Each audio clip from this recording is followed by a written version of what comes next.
Живот на висока нога, луксус или расипништво, која е најбогатата партија во земјата, но и пошироко, и кој јадел и пиел најмногу на сметка на буџетот на граѓаните. На денот на трудот партиите со меѓусебни препирки за тоа која од нив на контото на трудот инкасирала, но и потрошила најмногу.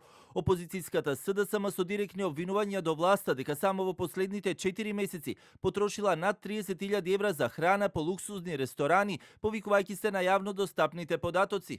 Почитувани министри, малку ли ви беа папајата, аспарагусот и екзотичните набавки од 35.000 евра?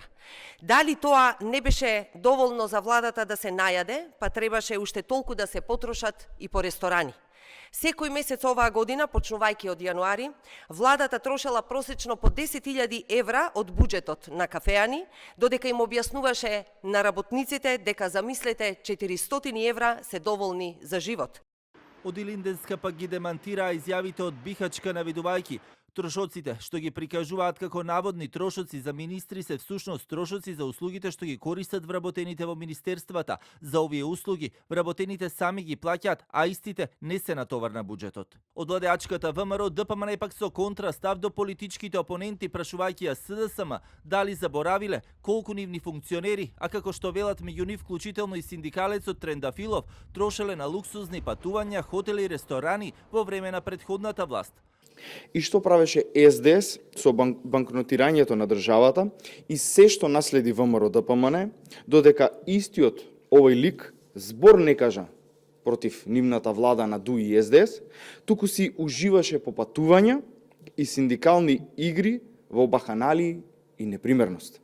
Од левица пак директно ја обвинија владеачката ВМРО ДПМН дека е најбогата партија не само во Македонија, туку и во Европа со 102 имотни листови, во кои, како што наведуваат во соопштението, не се вклучени само објекти, туку и шуми, ливади, пасишта, ниви.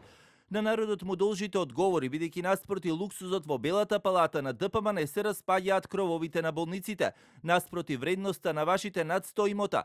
Вие, како власт, немате пари за лекови, како власт не водите сметка да има пари за центар за искореници, не издвојувате пари за зголемување на минималната плата, немате пари за противпожарни возила, немате пари за наставниците, за персоналот во градинките, за земјоделците, за стечајците, за работниците. Од ВМРО ДПМН пак директно ја праша левица како успеала да се стекне за 400.000 евра со имот вреден од 1 милион.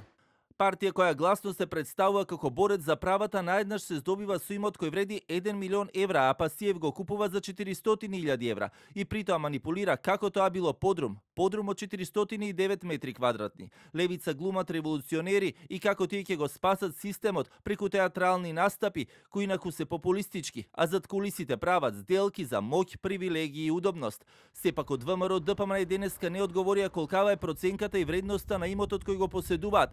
На ниво пак на Европа, меѓу најбогатите партии е партијата на центарот во Шведска, чиј имот се цени над 50 милиони евра. Со приближно иста сума се проценува и партијата ЦДУ во Германија. Лабористичката партија во Велика Британија има недвижности вредни од над 9 милиони фунти, додека конзервативната има 11 милиони.